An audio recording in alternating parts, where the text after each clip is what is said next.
तुम्हारे सिवा कुछ न, तुम्हारे सिवा कुछ न चाहत करेंगे,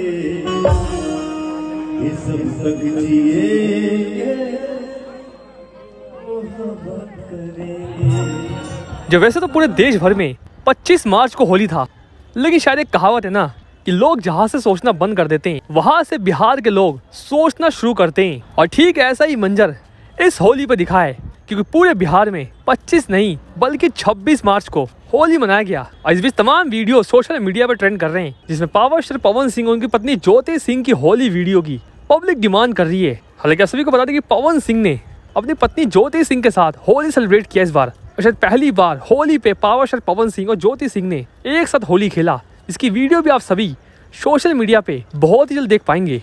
वह दोस्तों, आप सभी ने होली कब मनाया, 25 मार्च या फिर 26 मार्च को? और आप सभी होली किस जगह से मना रहे हैं, यूपी, बिहार, झारखंड, दिल्ली या फिर बंगाल? इस वीडियो में इतना ही। आप सभी को हैप्पी होली। फिलहाल के लिए धन्यवाद।